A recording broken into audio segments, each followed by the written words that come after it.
Hello, everybody, and welcome to the Rise Above Justice Movement podcast. My name is Zachary Mallory, and I am the host of the Rise Above Justice Movement, the podcast, as well as the founder of the Rise Above Justice Movement. I will give a very broad viewer discretion is advised due to the nature of the topics that we will be discussing today, which involve conversion therapy, sexual abuse, and many other unhinged topics, because we love having the in depth conversations and the unfiltered and unhinged conversations because it is uncomfortable to talk about these issues and talk about, these topics at hand. However, I feel it's deeply important to give a platform to others who do not reach the headlines. So again, viewer discretion is advised.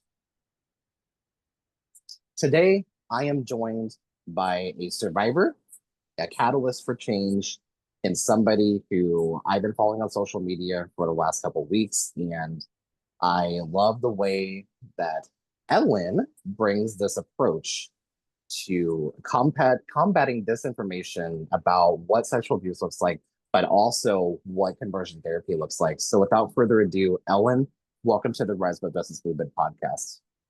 Thanks, Zachary. It's a pleasure to be here. Absolutely. And let's dive right in and let's get started. Feel free to introduce who you are, what you do, and walk us through your journey.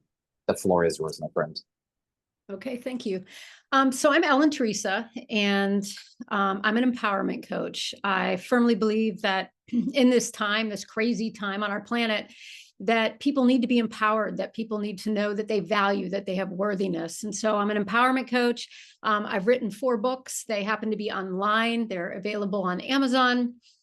Let me see what else about me. I also sometimes, and this has been something that's been developing over time, is I help a lot of people in the area of religious trauma. And that's people from all different types of religions, a lot from Christianity, but there's been a lot of other religions. And so I just believe that my life mission that is here is, even though I went through a lot of hell, there's a lot of light that can be given as well, and a lot of healing that can come to the planet as we share. And I'm just so thankful, Zachary, that you allowed me to be here. Yeah, absolutely. And I think you bring a unique perspective. Um, and what did conversion therapy look like for you? What did you experience? What did it entail? You can go in as much detail or as little detail as you would like to with this, because I know that this is not an easy subject to talk about, but feel free to share your experiences and what it looked like for you, because each survivor has a different experience. Like mine specifically was with electroconvulsive therapy for 2.5 years, which was to associate my pain with my same sex attraction. They sent me in a room in the basement of this church, and it was very dark. And they would show images on a screen. And if I was to get like aroused per se, or even like a video, they would send a shock throughout my entire body. And it would be attached to different parts of my body. So I would feel it throughout the entire thing. And again, the point of that was to associate my pain with my attraction. What did it look Mm-hmm. like for you? Well, I'm going to actually have to backtrack, because I would say Mm-hmm. that conversion therapy started with me as a child. Mm-hmm. I was raised in a very strict, high controlling Christian fundamentalist household. And that meant the Bible continually preached at and shoved down our throat. From the time I was the age of 5, I was memorizing scripture. And the household itself was very heteronormative. So my dad was the breadwinner. My mom, took care of us all at home. And it was just the way it was. I mean, my parents were in their 80s and 90s. And so you can imagine what it must have looked like. I was taught all the things that you were supposed to be as a woman, what that was supposed to look like. Sweet and gentle was the big thing that came across the board. I was to be in the kitchen. I was to be taking care of the home. And I was supposed to, think that, having children was a godly thing and a wonderful thing. And so I could see from the beginning of my being raised that my brothers, there was a lot of allowances for them to be however they wanted to be. But with me as the girl in the family, it wasn't that way. Like, I had a specific way of doing things. I had to wear dresses. I had to conform, but I was very tomboyish, as I would use that term. And so I just didn't really like all the things that girls had. I liked to do other things, but that was not allowed in our home. And over time, my parents decided to adopt my sister, and my sister came into the house, and she had come with years and years and years of sexual abuse. And up to that point, we did not have that in our home. We had control. I wasn't allowed to maybe express emotions. I was not allowed to dress the way I wanted, do different things. I had to do basically what my parents told me to do, but we never had sexual abuse into the house until she came into the home. And she tore it from end to end, floor to floor, ceiling to ceiling, I always tell people, because she literally opened our home to a whole world that we didn't know was there. And so she just began the manipulations, and she began telling me subtly over and over and over, this family doesn't love you. They don't want you. They hate you. They're not going to be here for you. You're going to be shifted, blah, blah, blah, blah, blah. And she kept doing this over and over and over. So I was already feeling like, oh my gosh, like, am I going to be really accepted in this house? Like, she began to kind of break my foundations down to a point where it was like, I don't know if, I'm going to be loved by them. Do they love me? And I began to question all of these things. And then the sexual abuse started with her. And it started out, as molestation. She, would do those type of things. Then she would have all of us siblings, and I had two older brothers at that point, and all of us siblings kind of took part in this game, and we would play spin the bottle. And she was basically breaking down all of our boundaries around sexuality, breaking down all of our boundaries around what was private. Our bodies were not our own. They were beginning to be everybody else's. And she just began this manipulation. Well, over time, this progressed even more, which only created more fear in my life. But she would always threaten, if you say anything to the parents, or you say anything to a pastor or anybody outside the home, you're going to be in bigger trouble. So what did I do? I did what a lot of little girls do to be accepted. I kept my mouth shut. I didn't say anything. Soon the sexual abuse began to happen in other places. And one of the reasons I believe that this happened was because a door of vulnerability was opened, and I began to be vulnerable to all of the religious teachings that I had around women couldn't speak, your body is not your own, heteronormative things. The man is in charge. The woman is, has to appeal to the man. And ultimately, men made the rules, whether it was in church, whether it was in school, whether it was at home. That was how it was going. And so I had already learned very quickly that, I must be a second-class citizen because I'm a woman.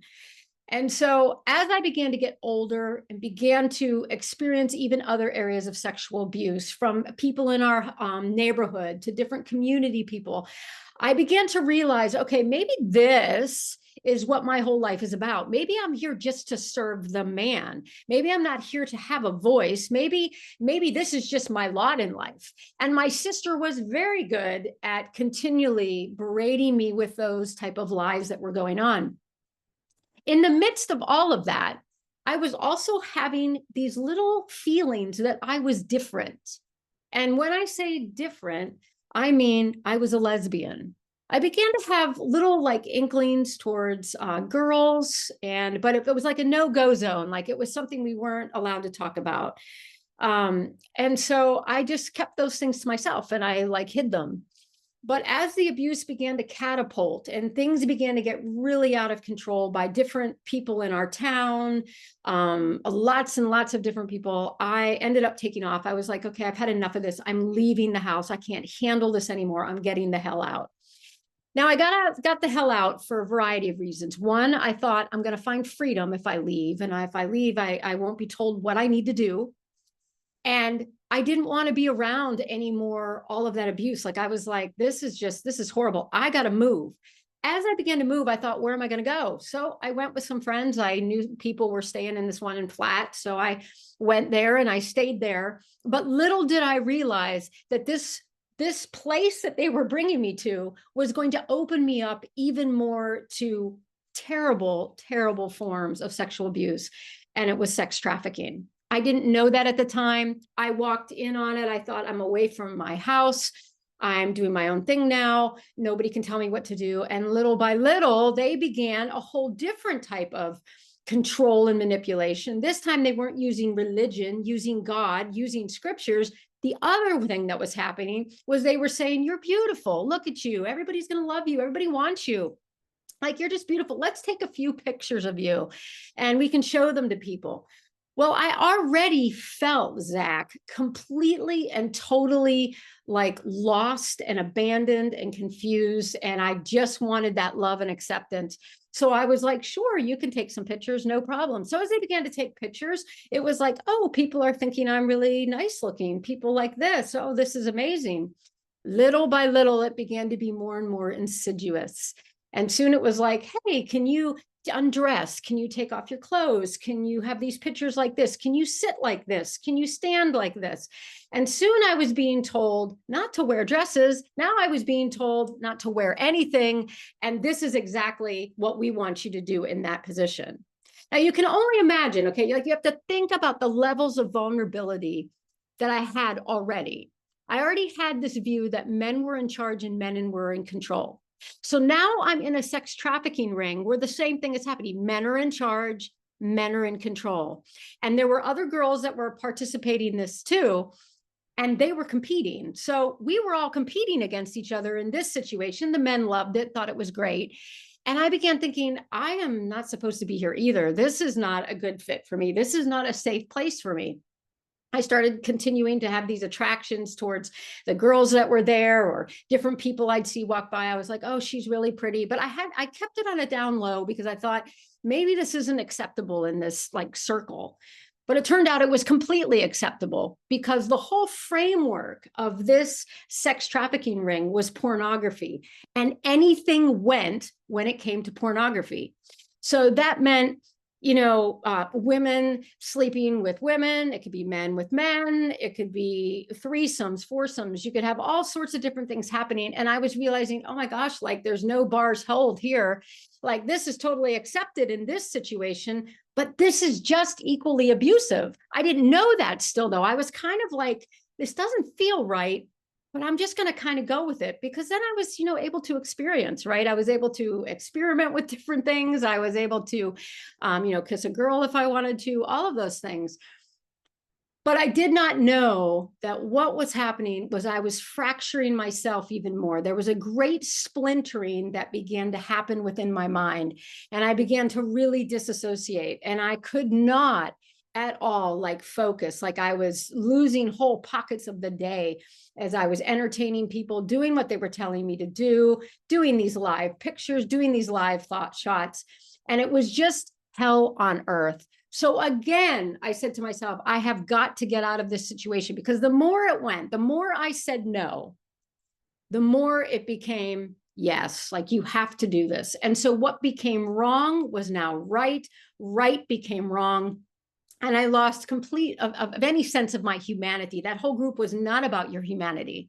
But I also realized growing up, and I learned this in like hindsight years later after, a lot of healing, that the religious upbringing that I was brought up with made me so vulnerable to being abused, made me so vulnerable to denying my identity as a lesbian, made me so vulnerable to the whims and fantasies of people around me.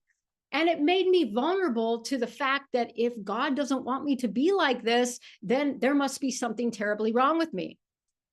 Long story short, because this could go on for a long time, I ended up escaping from that pornography ring. And the way that it happened was a door. A door was open. It was left open. I saw it. I couldn't believe it. I took the door. I opened it. I ran like a bat out of hell. I was running to get away from this situation. And I didn't know where I was going to run. I was just running. And the more I ran, the more I was feeling like it was almost kind of, if you were to say it was like an esoteric type of thing, I guess you could say this, but I felt like there was something that was helping me get out of that situation. But it wasn't just me getting out of that situation. It was where I ended up next. I went to the only place I knew, and that was the church. Now, I know that when people hear this, it can be like, wow, you're going back to the church. Like, what are you doing? but I was still a teenager. I mean, I was only 19 years of age. I didn't know where to go. Where was I going to go? Was I going to go back home where there was abuse happening there in a different sort of fashion? Or am I going to go to the trafficking ring? That's the last place I want to go. So I went to where I thought I would be safe. And at least maybe they're not going to beat me up there. They may tell me I'm trash. They may tell me that, like, as a woman, you need to keep your mouth shut, but at least it's safer. So I ended up going and finding this like pastor, and this pastor knew my family, knew all of the stuff in the town. He knew a lot of different things. And he was like, yeah, I'll take you in, like no problem. We'll like help you out. But if you know anything about religious fundamentalism, the I help you will always have a clause and a disclaimer on the other side. I will help you as long as you continue to abide by XYZ. Now, this man was from the faith movement, and anybody knows about the faith movement. It was one of these movements that denied your emotions. You just relied on God. It was all faith, faith, faith. You weren't allowed to cry. You weren't allowed to get angry. You weren't allowed to do any of these things. And here I am going smack dab into this fellowship of people. Now, there were good things that he did. Some of the things he did was he helped me become functional. I was quite dysfunctional. I was coming off of drugs because I had been, had to take drugs when I was in the trafficking ring. He helped me eat properly because I had to keep a certain weight in the trafficking ring. And so he was like, you need to eat better. And so he did those type of things. He taught me, some good principles about, being a respectable human, not hurting people, integrity, some certain things like that. But he asked me this one moment, and I remember sitting in this man's office, and he said, the Spirit of God is telling me, Ellen, that you have a lesbian spirit. Now, at that moment, my first thought was, shit, how did this guy know that like I had that, as he's calling it? How did he know that like I was a lesbian? I wasn't showing any signs of it. I wasn't doing anything like that. But, he was also a social worker. So I don't believe necessarily that the Spirit of the Lord, quote, sorry if I'm, offending people with that word, told him anything. I really think that he just picked up on it. I think he could pick up, he knew my background.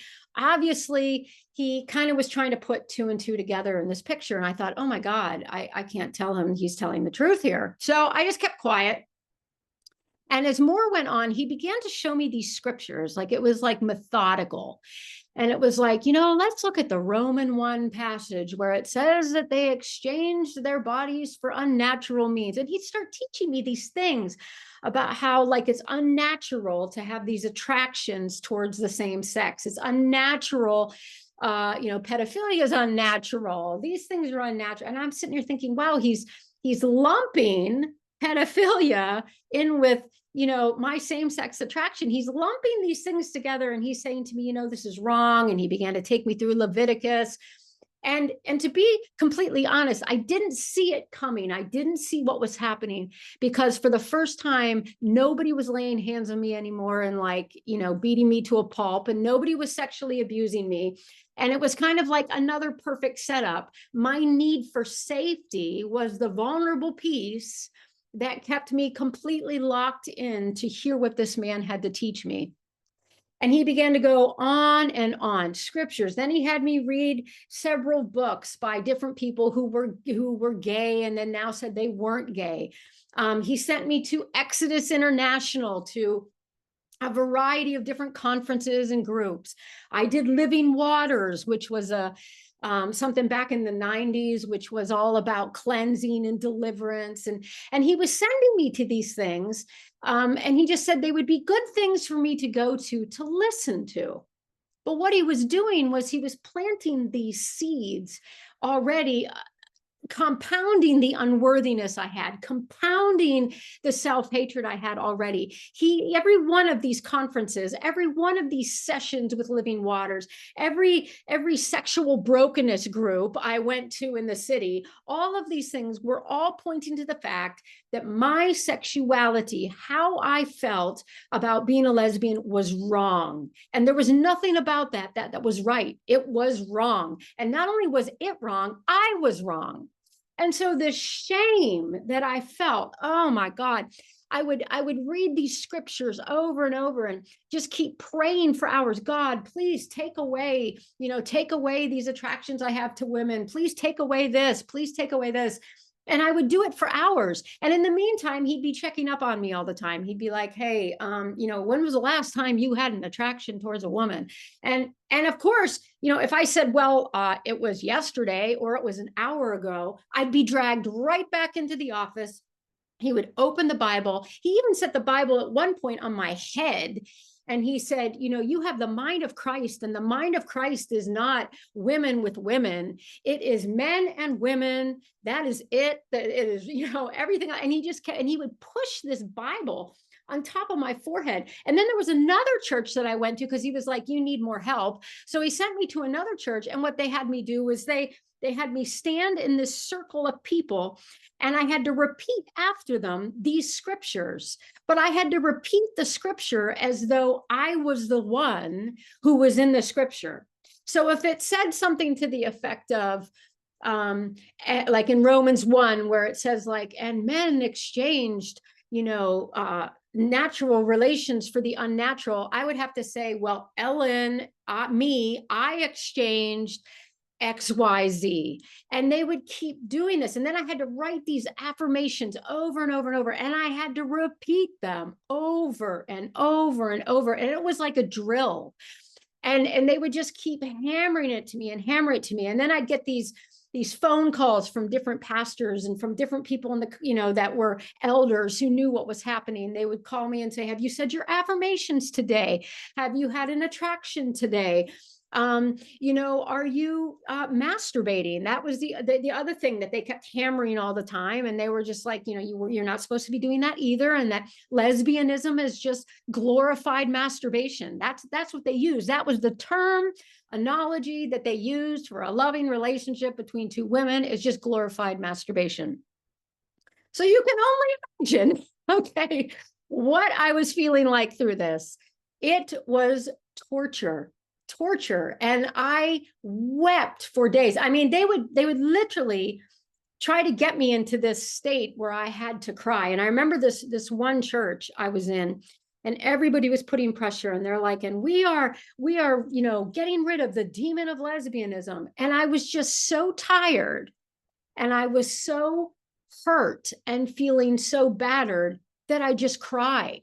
And they thought, oh, she's, being delivered from this demon. She's repenting. She's saying that she's sorry. No, what really was happening was I was exhausted. I was exhausted being told that I had to read these scriptures every day, that I had to say them this way, that I had to show up for counseling at the right time, and I had to tell everything. And I had to journal every time I had an attraction. I mean, it was ridiculous. And so the more this went on, the more I began to realize, okay, I am in the church, and I, by that point, I was wanting to serve in the church. It was like, I don't know what I'm doing, but I don't want to leave the church, because if I leave the church, where am I going to go? What's going to happen? Who's going to take care of me? So I continued in this for a while. And then while I was a worship leader, I remember this woman. She walked through the back doors, because the doors kind of opened, and I'm worship leading. And she comes in the door and she sits down, and I immediately had all of these attractions for her. And in fact, so much so that I missed part of the piano playing that I was doing and played the incorrect note. And I mean, I can laugh about it now, but it was because I was like, wow, this woman's so beautiful. I want to get to know her. And little by little, we started to get to know each other. And I thought, oh my God. And, I'm thinking, I probably want to have like a relationship with this woman. This is kind of what's going to happen. And I did. I ended up, I was sitting with her in a parking lot, and she gave me a kiss. And I suddenly was like, oh, wow, this is amazing. This is wonderful. But now what do? I'm a worship leader in the church. I'm doing different ministries. I was part of an outreach group for the homeless. What do I do with this now? How is this going to take place? And so the only thing I knew to do was to be really honest with that pastor and come forward and say it. But that in itself, even when I look back in hindsight on that, Zach, is I was groomed as a child to repent over things. Like I was groomed as a child to ask for forgiveness where I didn't even need forgiveness. Where, and if somebody had done something to me, I was always the one going, I'm sorry, I must be at fault. And so I kind of took that same type of stuff and I took it into the office and I said, I'm in a relationship with this woman. And the pastor said, well, you can't do that. And I said, well, I am. And he said, well, then you have to step down. And it was not just a quiet step down, it was a public humiliation of a step down. And I remember saying to him, as he said, okay, you're going to step down. And then this Wednesday at the church service, I'm going to have you come forward. We're going to stand. You're going to tell the congregation what you have done. And then, you're going to be gone. And I remember asking the pastor, I said, why do I have to do it that way? And here's what he said to me. He said, Ellen, if you had done this sin in private, and I said, well, what do you mean sin? But, we had that whole conversation. But he said, if you had done this, if you had kissed this woman in private, and I said, well, nobody was around. Nobody saw me. And he said, you are a leader in the public. And so because you're a public leader, you must be publicly scolded. You must be publicly disciplined because you're a leader with public influence. So the following Wednesday, I went forward with him and he took me up and he had this very sad look and this very sad face. And he had me face the entire congregation. And I had to spell out, as he asked me questions, what happened, who it was with, and how I feel about it. And what about the scriptures? And he began this public berating of me in front of the entire church. The humiliation, the look of horror by people was absolutely unbelievable. People walked out. People literally would turn their back in the pew as I was talking as a way of saying, we disagree with what you did, Ellen. You were wrong. And then they cheered the pastor. I remember he said, okay, because of this, she's going to be let go. And Ellen, you can leave now. And so I walked down the aisle, talk about a long aisle. I walked all the way down out the doors and I left. As I was doing that, people were clapping. People were clapping that the pastor had done what he did. They were cheering. They were saying the righteousness of the Lord is here. And then there were people praying in tongues loudly as I went by them, trying to cast out whatever they were trying to cast out and all of this stuff. And I left that church for 4 years, well, 4.5. I ended up being in a civil union with that woman. And what was interesting with that whole relational piece was I had so much stuff in my head about how wrong this was. The relationship I was in with that woman was a disaster. It was because I kept feeling these levels of shame. And, and I just, every time we'd engage in something or we would be together, I would be like, I just feel like this is wrong. This isn't right. And she would be like, that's the church teaching you. That's a man telling you what you're supposed to be. And I just couldn't see it. Like I ended up leaving that relationship because I could not reconcile that God was okay with this. And that's the brainwashing that happens with conversion therapy. It strips you and it takes you out of your sovereignty, out of your autonomy, and says, well, you are over here, you're doing this, it's all behavior driven. Everything is behavior driven. And this behavior is unacceptable. You're unacceptable. Therefore, God has rejected you and the church has rejected you. And it removed any type of critical thinking in me. And I still had I had such a lack of healing in my life that all I wanted to do was I just wanted to feel normal. I just wanted to feel accepted without all these behavioral clauses. So what did I end up doing after 4.5 years? I left that woman. And I hobbled my little self back to that same church. And this is the twistedness. When you look at religion, you look at conversion therapy, you look at the control and the manipulation. they made me literally, and in some ways I would say I gave my will as well, but there was such a codependency I had on the institution that I couldn't just live by myself and do my own thing. I had to return back to the church. So I went back to the church at the joy of the intercessory team. I told the pastor I left. And so then it became public again. I had to then stand in front of the church and I had to tell everybody about my public repentance. I had to do the 4 spiritual laws, the Roman road, if you're familiar with that. All have sinned and fallen short of the glory of God. And I had to confess this in front of the entire congregation. And they reinstated me, right? They let me right back into the church once I conformed. And everything looked like it was going just fine. I was just kind of like, okay, I'm back in this place. I feel at peace. But I really wasn't at peace. Inside, I knew that I was not living as myself, but I didn't also at the exact same time, because there was this underlying pressure that was happening. And I was a school teacher at the time, and I saw, lesbian teachers, and I was talking to different people, and I was doing all sorts of things, but I needed the acceptance of that church because my family wasn't around, and it was like, I need that church. So for the next, I want to say it was about 16 years, 17 years, I shoved down with everything in me to the point where it's like I almost forgot it, was that I was a lesbian. I pushed it and denied it and shoved it down with affirmations, with healing prayers, with this, that, and the other. And it almost, and I always tell people this, that it had me so confused that who I really was, I couldn't even get there anymore. I couldn't find it. It was buried over and glossed over and painted over and boarded over that I was a lesbian. And I couldn't even feel it in my eyes. I couldn't feel it in my ears. I couldn't feel it in my body. I had completely and totally and utterly disassociated from that. And as I, came back to that church, I ended up going through a very extensive healing process. And when you stop and you look at this healing process, there is an incredible power to what had happened in this process, because there were areas of sexual abuse that were overcome.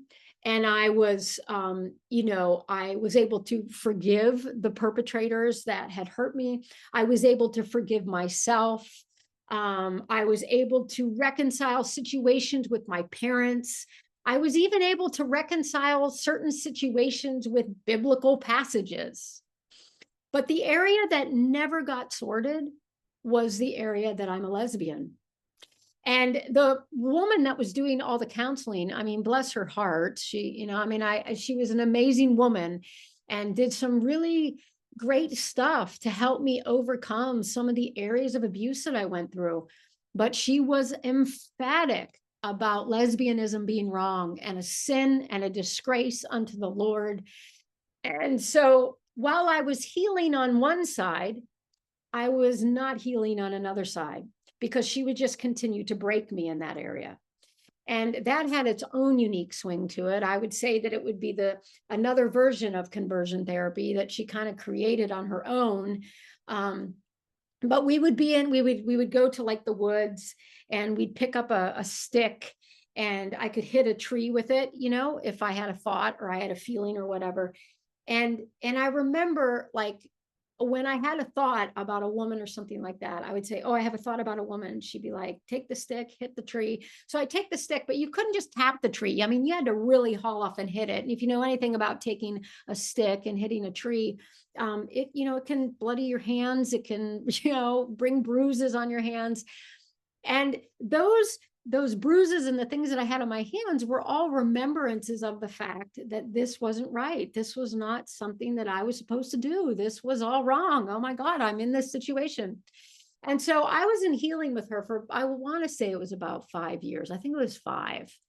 And real powerful things happened there. I will say that she was a Christian. She, did bring about gentleness in me. And there was a lot of really powerful things. My mind was put back together in different sessions. And there were some really beautiful things, but this area never got situated.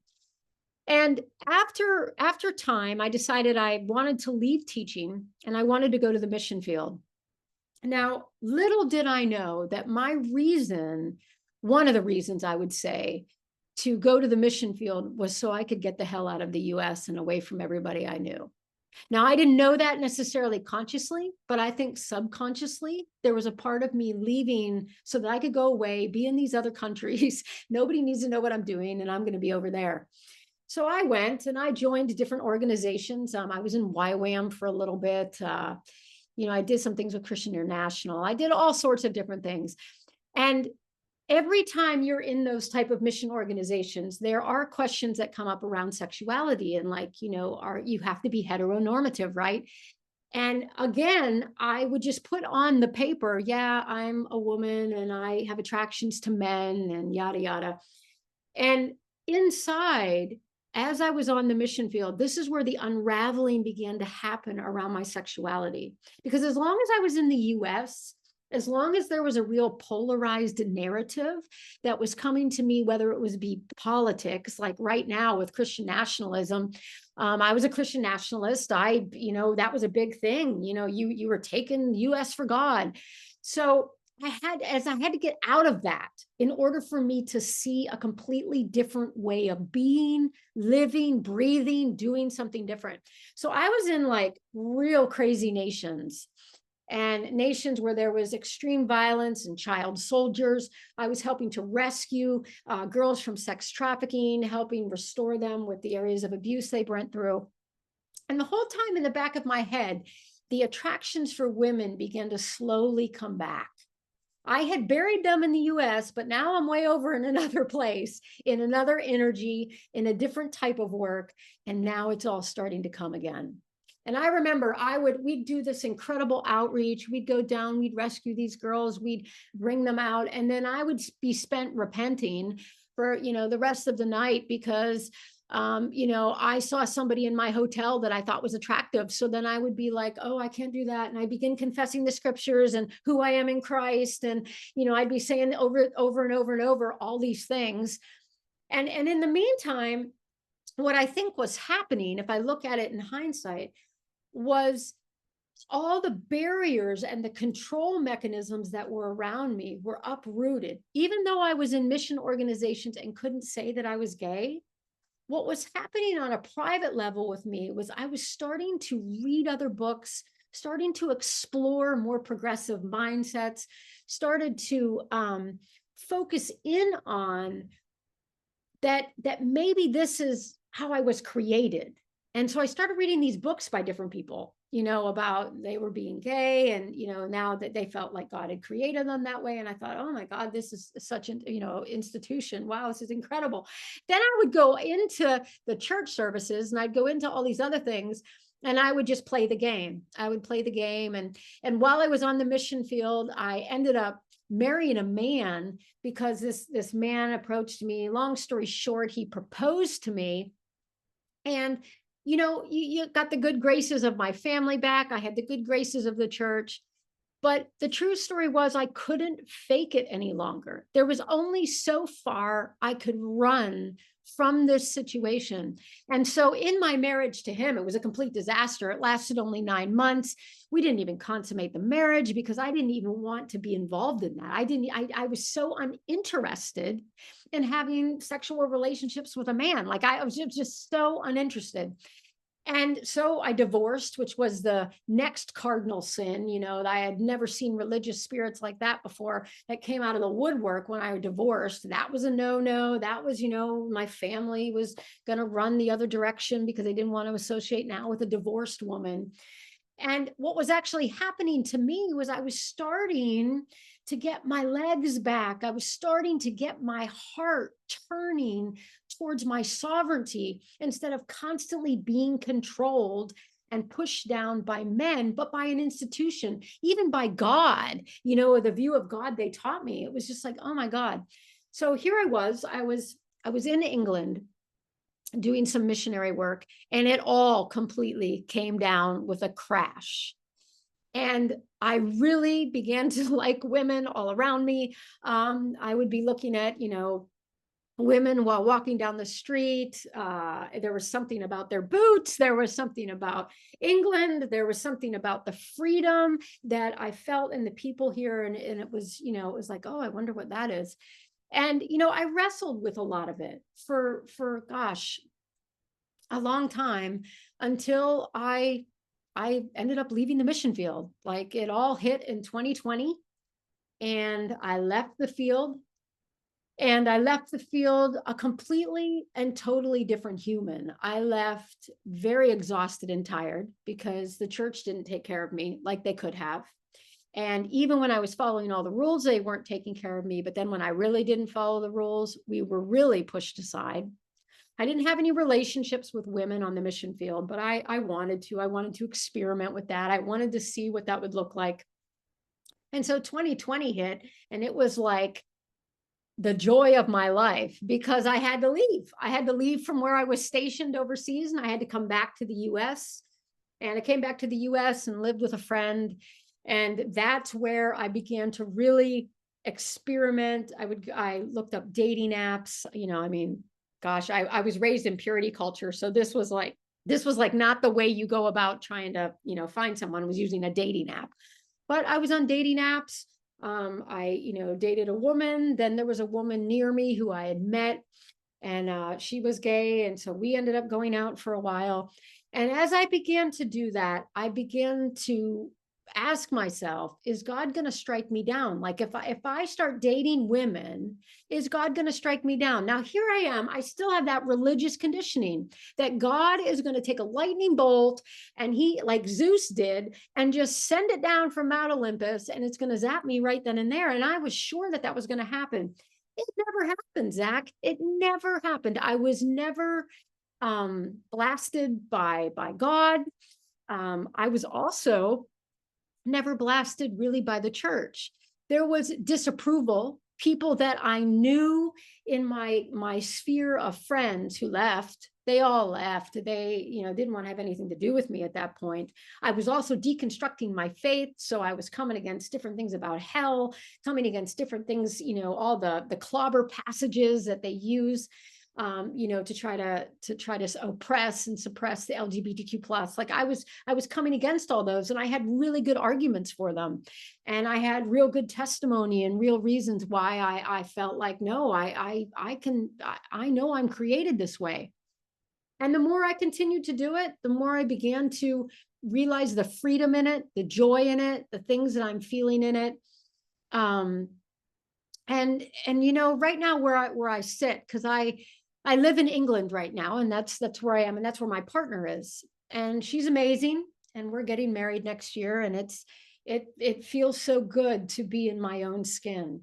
But there is such a difference between the United States, and sometimes it can feel like the rest of the world. It feels like the United States can be so in the not only in the dark ages, but like way back in, like, at the very beginning, like I don't know what you call what do you call those old, oh gosh, well, going way, way, way, way back. We'll just say that, at the beginning of time. And it just feels like America is so behind the times. And as I see, the difference between here and there, all countries have issues, all countries have different things. Yeah, that's absolutely true. But living here in England is a marked difference than living in the US. So, for example, when I was dating women in the US, we could not hold hands in public because people were looking at us. They were tisking at us. They were, mocking. I mean, some people would yell scriptures. All this like crazy shit would go down when I was just holding a person's hand. I mean, for all they knew, it could have been just my sister. I mean, like, what in the world did it have to be? But they would, come at me. But here in England, My gosh, I can walk down the street holding my girlfriend's hand, who's now my fiance. I can kiss her in public. I can put my arm around her. I can tell people that I'm in a relationship, and nobody looks at me with two heads. That does not mean that there are not people here who have issues, but in general, around the LGBTQ plus, it is much more advanced and way far ahead here than the US is. Nobody is telling me, using scriptures and standing out with picket signs on a Sunday morning to say that, faggots aren't welcome here. That happened to me. I had that happen in the US, but it doesn't happen here. Not every church here is for the LGBTQ plus. They can say they're inclusive. They may not be always affirming, but there is a whole hell of a lot more affirming here than I have ever felt in my life. It's like my whole heart is at peace. My whole heart is at rest. And when I met my girlfriend, she had no religious upbringing. She had nothing of a background like that, like I came from. And so in her eyes, it was like completely ludicrous. Like, what you mean you can't have a girlfriend? You're kicked out of church. Like you have to read scriptures over and over. You mean what, they're going to shame you? Like, like all of these things that I went through. And literally, I mean, those type of things I went through as I would, unpack it was like, I mean, I would be so vomiting after those sessions with conversion therapy because it was just all wrong. I mean, it was just evil. It was really twisted. So I would be telling her about these things, and it was just like so foreign to her. It was just like, she came out early in her life and there was no ramifications for it. Nobody was judging her. Nobody was putting her down. Nobody was, saying, and if they were, they don't say it. It's like illegal here. It's illegal to make statements towards the LGBTQ plus. It's illegal. You can be arrested for that. And I always think to myself, wow, if only America had that. Like, could you imagine if America was rounding up people because they were saying that members of the LGBTQ community, are XYZ, and they get arrested for that? They get fined for that. They can spend a night in jail for that. I mean, that's unheard of in America, but it's not unheard of here. And so I think I know where I am right now. I know where I'm living is the right place. I know that as I continue to walk this out, more and more religion is being shredded by the minute underneath my feet. More and more of that stuff, the control, the manipulation, the coercion is going out of me. But in the early stages of a relationship, I really had a hard time with a lot of things. I was totally and completely still living in the past. It was like the US had followed me, but the US hadn't followed me. What had happened was all that religious garbage had gotten into my mind and had gotten into my heart, and I had to go through a cleansing. And the cleansing for me is living out loud. The cleansing for me is walking as a healed human being in my sovereignty as a woman, as a lesbian woman in a nation where I'm not judged and ridiculed and put down because I'm this, because I'm in a relationship with a woman. That to me is the power. That's the healing. That's the peace that blows away anything that has happened in my life. I think one of the greatest weapons, if you want to use that term, that I can use against Christian fundamentalism and what had happened to me was living free, living whole. And what's sad is all the people in the background who helped bring me to different levels of healing.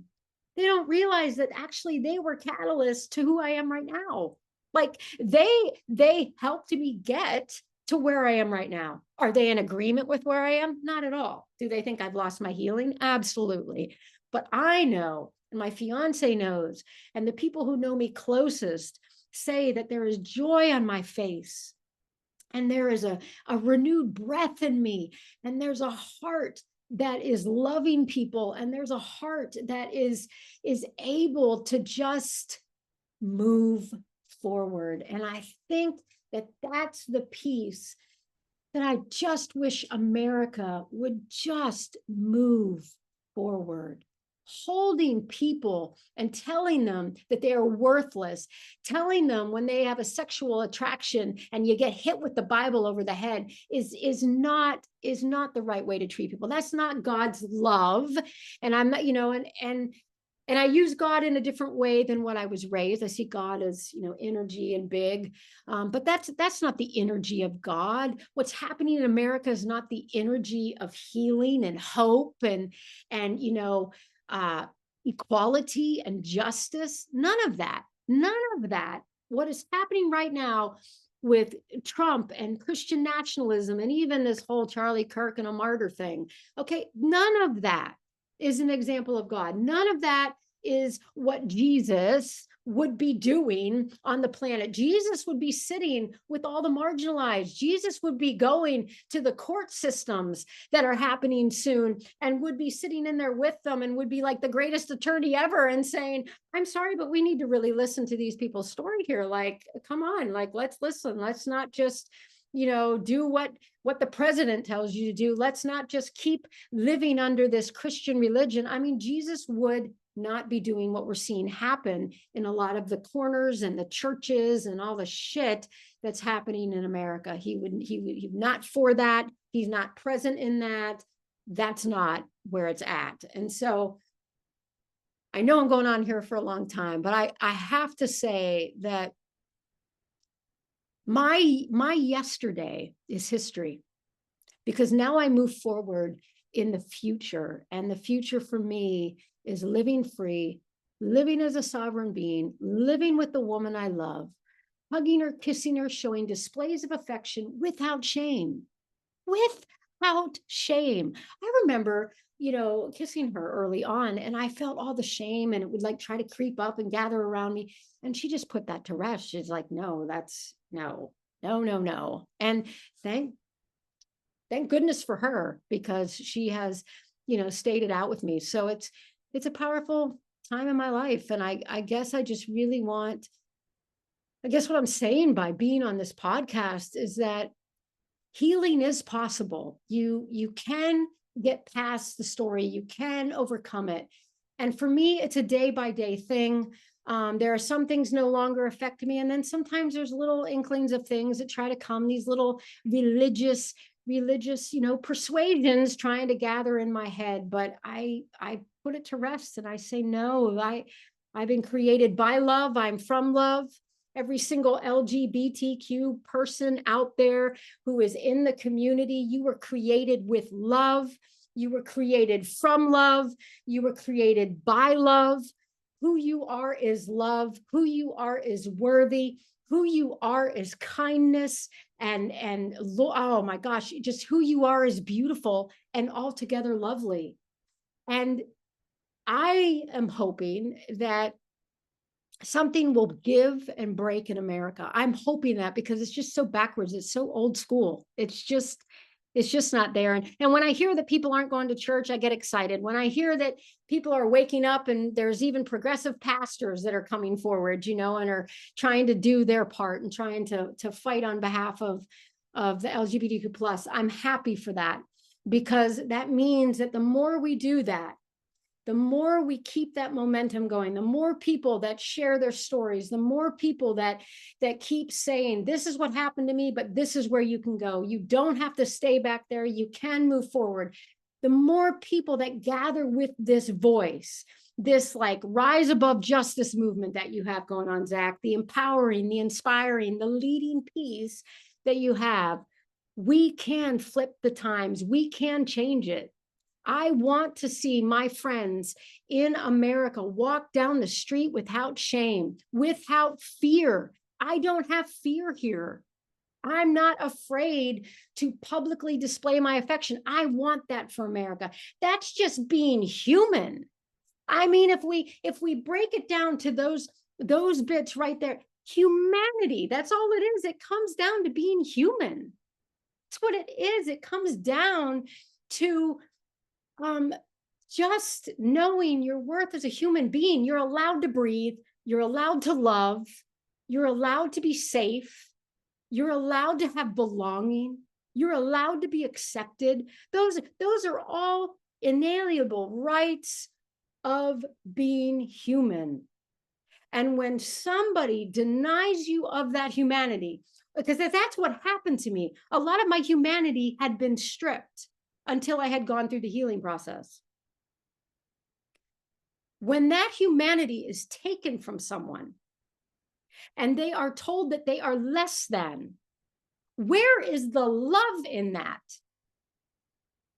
Everybody can preach God is love, and you know, churches can do this, and they say God is love, God is love, God is love. Where is love in that? When you're telling someone that they are less than and they are a nobody and you're not welcome here and you got to sit down and you're anointed one Sunday, but now that you've come out, you're not anointed anymore. Where is the love in that? Where is humanity in that? Where is grace in that? Where's the gospel in that? I mean, if we really want to get technical, where's the gospel in that? Because that is not causing people to rise. That is causing people to be buried, to be silenced, to be oppressed, to be demeaned. That's not people's birthright. And if I have to say it over and over and over, the one thing I know, my birthright is safety. My birthright is love. My birthright is companionship and a place for belonging. My birthright is a wholesome community. These are the birthrights, and people are trying to take the birthrights away. Christian nationalism is trying to take the rights of humans. But we all know that if the table were turned and somebody was going to these heterosexual relationships and arresting people and trying to put them through some sort of conversion therapy, it would be a no-go zone. It would be like, who the hell are you? You're not doing that to us. Exactly. So why is it being done to us? Why is the defaming, the dehumanizing, the bashing of people, why are we allowing that? So I guess, Zach, in this long-winded speech that I've done on this little podcast, is to just say that if I can get out, if I can find healing, if I can live sovereign, if I can move forward, if I can share my voice openly and publicly right now over the airwaves without shame, without guilt, without terror, without fear, but standing loudly declaring that I am whole, then so can someone else. Because this just isn't for me. It's not just for Ellen to experience this level. It's for everybody. It is part of being human. This is your birthright, damn it. Your birthright is wholeness. Who you are is whole. Who you are is whole. And I know it's scary. And I know it's like, you know, the oppression in America is so heavy and there's so much, you know, negativity and there's so much polarization, but you are still worthy underneath the polarization. You still have power underneath the polarization. You can rise. You can come forward. You can step up. You can be empowered. And I really believe that victimization is not the birthright of people. We are not called to be victims. We are not. And if we have to, you know, stand up in court and say our bit, then we do that. If we have to stand on the picketing line to come against what's happening in America or wherever in the world, then we do that. Then we do that because that's our birthright. We are allowed to do that. At the risk, I know it's at the risk. Okay, I know it's at the risk of being arrested and being put in prison and all of that. But there are more of us than there are of the government. There are more of us than one Donald Trump. There are more in America that just need to keep locking arms. Don't let fear, don't let terror hold you back and put you into freeze mode where you don't move at all. See, I had to move. I had to literally take steps to find my freedom. But other people can take steps too. You can find your freedom. You can find where that door is. There is a community for you. There is love available to you. There is peace available to you. There is hope available to you. It is yours. It's your birthright. It is the I am you.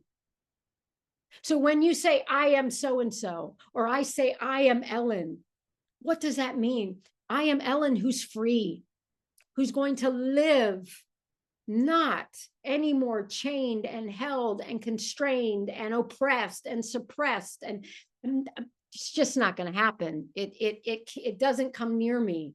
My boundaries are too strong now. And I believe with everything in me that the same thing can happen in America. I believe that people's boundaries are going to start getting set just by listening to this podcast, just by listening to this message. There's going to be a no, I'm not going to do this anymore. Because that's what had to happen to me. No, I'm not going to do it. No, I'm not going to succumb to this. No, I'm going to stand up before the Supreme Court on Tuesday and I'm going to say what I need to say. Yes, I'm going to do it. Yes, I'm going to take the risk, because the more we take the risk, the more we build resilience. And the more we build resilience, we rip apart that Christian nationalism. So we rise, we gain resilience, and then we rip it apart. And then we build it again. Then we build with love. Then we find healing. I encourage people to find places that you can have healing. It can be a community, it can be a hotline, it can be listening to messages that like this one, or listening to people's stories. It can be reading books, but there are ways to empower yourself. They're there. They're there. And I know as you shift your perspective from victim to victor, it's all going to shift, because you were not created to be a victim. I wasn't. Zach wasn't. Nobody is. There's not to be winners and losers. We're all winners. We're all overcomers. And sometimes it's hard to see that. And I know that. And I know it's hard to see it. I know that sometimes it's like, damn it, Ellen, every step I take, I feel like 100 times I'm going backwards. I've been there. I have gone backwards. I have returned to places of oppression because I didn't know what to do. But then when you return, you're like, you have different eyes, right? You see it differently. You're hearing it differently, and you respond differently. And it's like, whoa, I can't do this anymore. So you then leave again. And it doesn't matter how many times you go back. It doesn't matter how many times the religious shit and the jargon keeps going on in your brain. It doesn't matter how many times. You're still damn worthy. And you're worthy of love, and you're worthy of acceptance. And you're worthy, worthy, worthy, worthy, worthy, worthy, worthy. I don't care what Bible verses you've learned. I don't care what congregations you've been in. You still are precious and loved and chosen and accepted.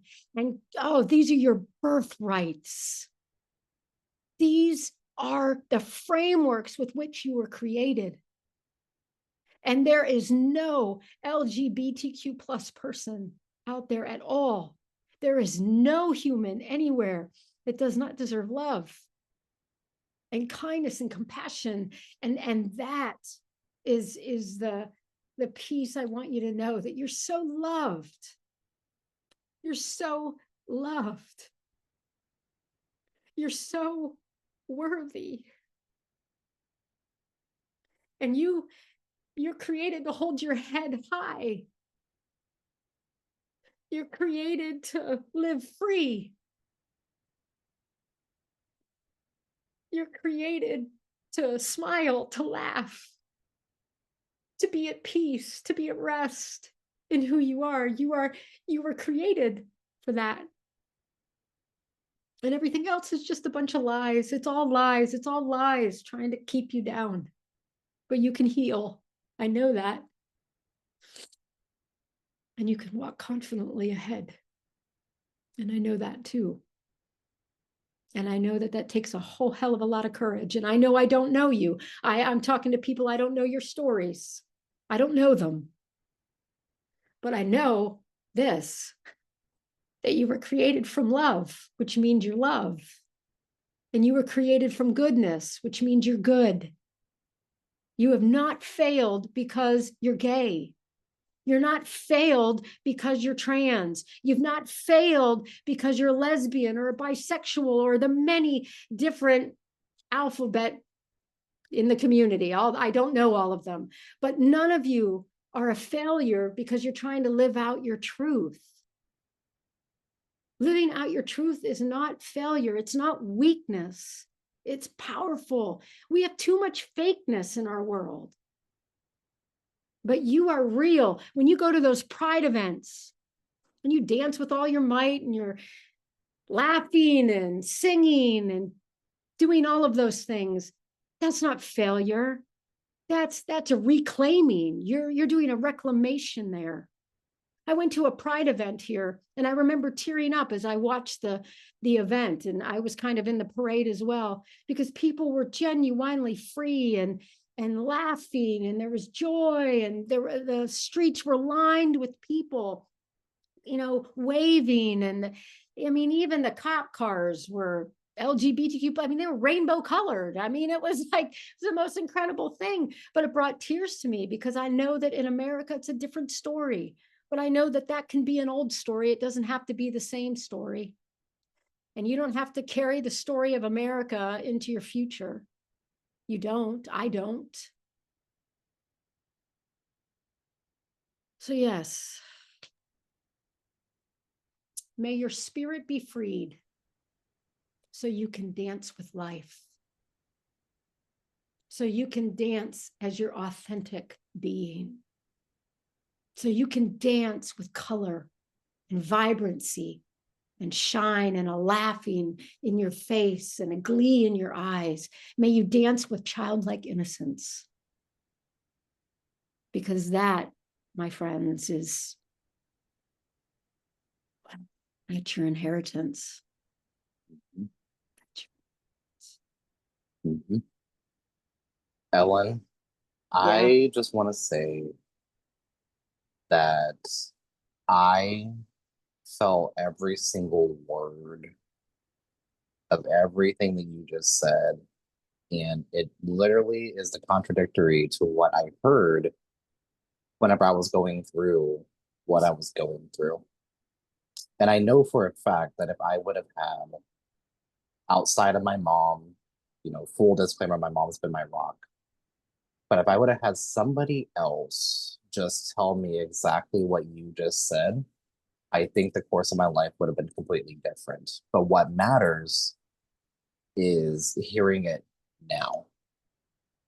And Yes. today is Sunday. It is it's a day that has always had a different meaning to me because it's a day of rest. It's a day of, a day of resistance because rest, as we know, is resistance. But it's also a day that I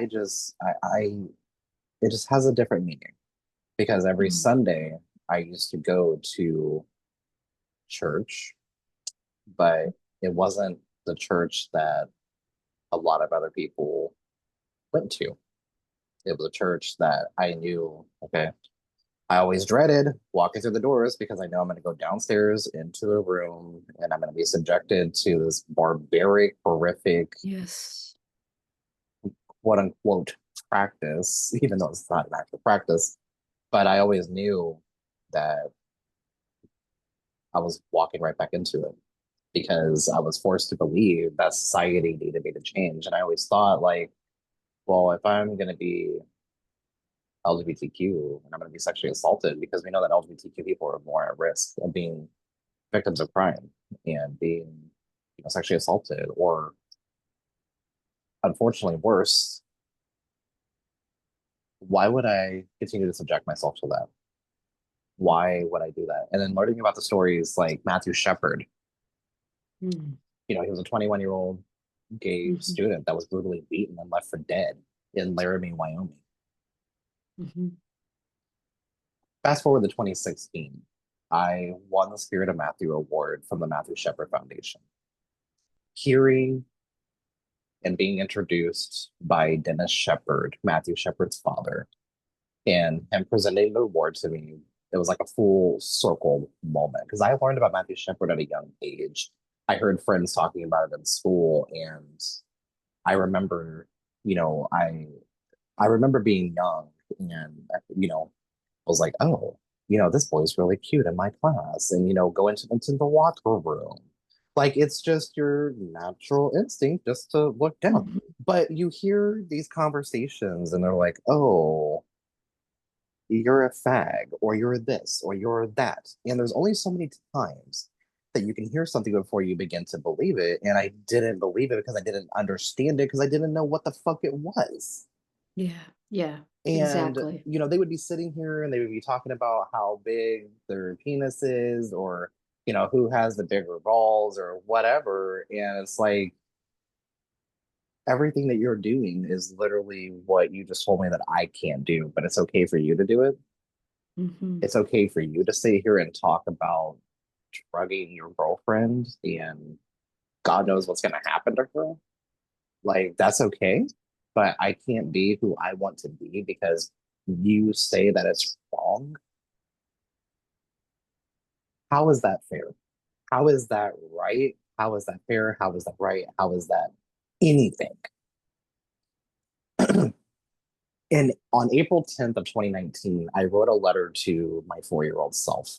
And I'm going to read that.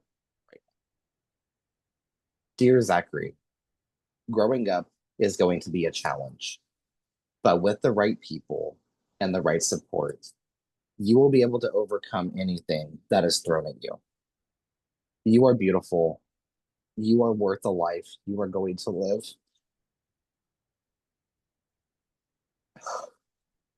No one can erase you nor stop you from achieving your life goals. You will go through loss and heartbreak after losing your first crush, and you will be a role model to so many. You have the world at your fingertips, and your mind is the oyster that controls your future. You can do anything you set your mind to do, and you will exceed the expectations that everyone holds you to. Be yourself, love yourself before you love anyone else, and devote your life to creating a future world that generations past you will be able to build on. Sincerely, me. I wrote this because I was told literally right before that my life did not matter. That what I went through, I absolutely deserve, and I should have been dead. That is in response to the person and to the people who have ever doubted me. Those are to the people within my own family that said I was going to be nothing. That is to my biological father, who is now sitting in prison that I never met a day in my life. To his family saying I was nothing but a bastard because he didn't want to accept the responsibility of being a father. Why is that my fault? How is that my fault? Because it's not. I'm reclaiming my voice. I'm reclaiming my truth. I'm Yeah. reclaiming what was taken away from me at a very young Mhm. age. That I should have been focused on school, but what was I focused on? Trying to get the police department that is to serve and to protect in my community to Mhm. understand what I went through and to be there for me. And for them to sit there and say that I do not believe you, why didn't you just fight off your rapist? Why didn't you just say no? Why the fuck do you think I'm here trying to report? Yeah. Yeah. Because I was told that, oh, you can just go to the police department. You can just report. No. And what we see on TV with Special Victims Unit, they make it look like you can just walk in and say, I was raped. They take you into this Oh, room and they no, just no. believe you. It's Right. so Right. dramatized. Do not get me Mhm. wrong. I love true crime. I love SVU. I love sitting here watching Olivia Benson try to crack these cases. If we had Olivia Bensons in our local police departments, none of this would have happened. Mhm. None of these stories, these countless and endless stories that I am hearing. And I am hearing very detrimental stories that, there's very heavy trigger warnings on some of our future podcast recordings because they go deep into the criminal justice system and what these survivors have faced. But really quickly, I know we're kind of all over the place with this, but that's the point of this is to have the unfiltered conversations and the unedited and the Yeah. raw conversation because I believe strongly in advocating and giving the voice to those who do not have a voice or that don't reach those national headlines because our mainstream media in the United States is complicit in silence and not Mhm. amplifying the stories of what's happening to my mom with her Medicaid, what's happening to the veterans that are unhoused on our streets every single Yes. day and that die by suicide, statistically speaking, one every 22 seconds. And for our Supreme Court of the United States to argue on this upcoming Tuesday, so October 7th, does Colorado's conversion therapy ban violate free speech? This is an article that was written in SCOTUS blog earlier this month. I know it's only the 5th, but the Supreme Court will hear oral arguments Tuesday, October 7th in Childs versus Salazar, which concerns a challenge to Colorado's ban on conversion therapy, treatment intended to change a client's sexual orientation or gender identity for young people. A therapist by the name of Kaylee Childs in Colorado Springs and a practicing Christian argues that the ban violates her right to free speech because it imposes a gag order on counselors. So, in the Mm. United States, we have the US Constitution, we have the First Amendment, which also allows for free speech, but it also allows for freedom of expression. Please enlighten Mhm. me how freedom of religion, freedom of speech violates her right to not harm Yeah, others. And conversion therapy has been debunked, discredited by every single psychological organization. Please enlighten me how her free speech is being limited because she's trying to force her religious beliefs onto other people by saying, you can't be like this because my religion says so. mhm. As a progressive Christian myself, this is not the Christian way. What we are seeing nationally is not the Christian way. This is, and then you No. said it best. This is not what Jesus would be doing, and this is not what God would be doing. Literally, this is No. not what they would be doing at all. They actually advocated against this. They advocated for the poor, not for the Yeah, billionaires, not for the top 1%. Government is supposed to work for the people. The people are supposed to have the power. that's correct. And whenever I get out and I talk in the community or, I interview people that are doing the work on the ground, I feel so grounded and I feel so, Mm, mm. it's all the bullshit is totally worth it. Whenever you're around people and then we have a conversation starting in the United States around restorative justice. And there's a group out of Houston, Texas that is called Restorative Houston. And they bring community members, typically it's like teens or, like younger people. They sit in a circle and they talk about the issues that are going on within the community and they bounce ideas off each other. And a lot of the times they don't bring social media or, like have like phones. So they're just sitting and having like raw conversations about what their communities are facing. And it's a part of conflict resolution, but it's also an alternative to the criminal justice system because we know that the systems are working exactly how they were designed. Because how can a system be Yes, yes. broken? How can a system be broken when it's working Mhm. exactly how it was designed? To hurt people like my mom being a disabled woman, to people like me being a queer, non-binary advocate for change, Mhm. these systems are working exactly how they were designed to harm people, especially the most marginalized and the most oppressed. Yeah. And I Whenever, would say, I would say too, Zachary, also that this is just all the unhealed stuff in our mhm, country, all the stuff mhm, that has never been talked about. I mean, Trump has just kind of opened the door for that.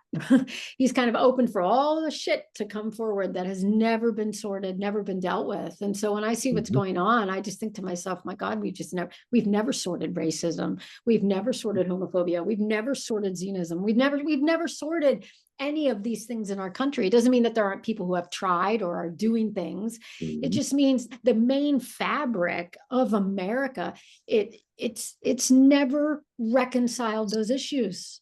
We still live on stolen land and it's called, no, it's our land. It's like, oh my God, like even just if you look at the land in general, I mean, mhm, without it, it's like, wait. So yes, mhm, yeah. mhm. Exactly.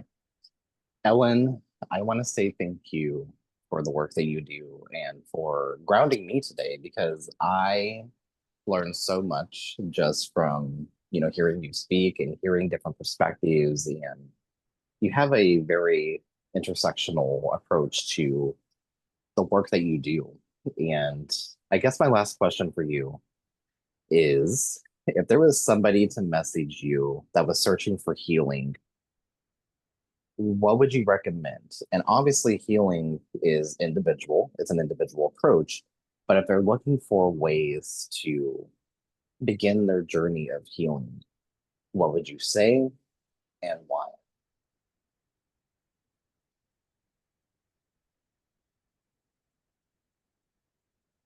Well, I think I wouldn't sugarcoat it. That would be the first thing I would say. I would not say that the healing journey is going to be easy. So they're not going to receive from me like, well, if you just do this, you're going to be healed. No problem. I'm going to let them know that there's going to be rises and falls and twists and turns and ups and downs to it. But I think the biggest thing would be for people to know that there actually are places that are available. And it can be from looking online to looking in libraries. There's a lot you can find in libraries. And I would encourage people to begin to look around, go online, look for different places. But I would also let them know to not settle. Don't settle with like you might see something that you like and it's like, oh, I want to go try that. But don't settle. Like read up on things, begin to be informed, a little bit with what's happening in the healing sectors with people. And know that it's not going to be easy, but know that it is doable, that other people have crossed this path too. Other people have gone forward.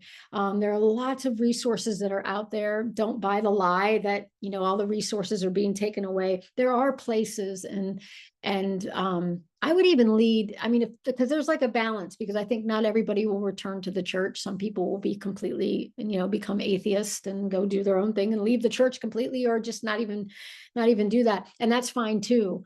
But I would encourage people to find community. I think that that's one of the biggest things to do, is find where people have the same heart and mind. And because of the way technology is, the way that you can find things online.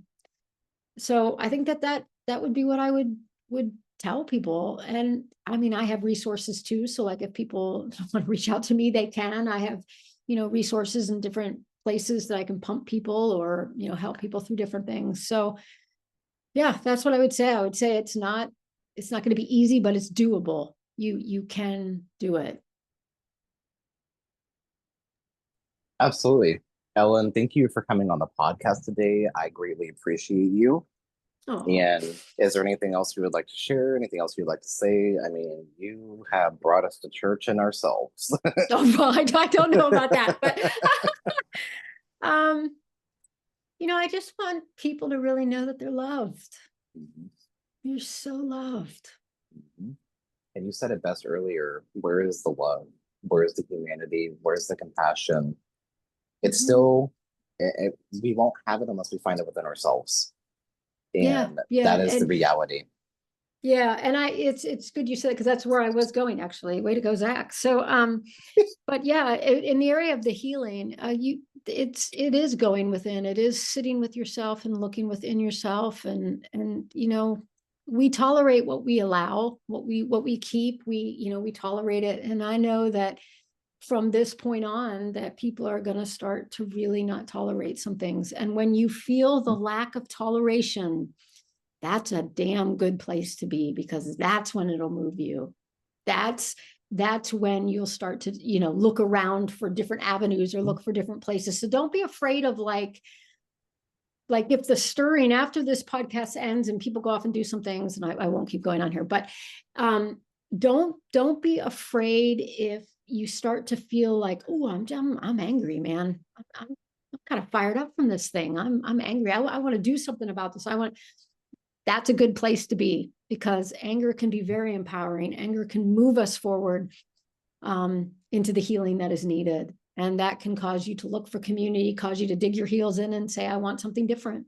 I want something different for my life. So, yeah, Absolutely. All right. Ellen, you take care, my friend. Okay. you got it. All right. Thank And you. yep, no problem.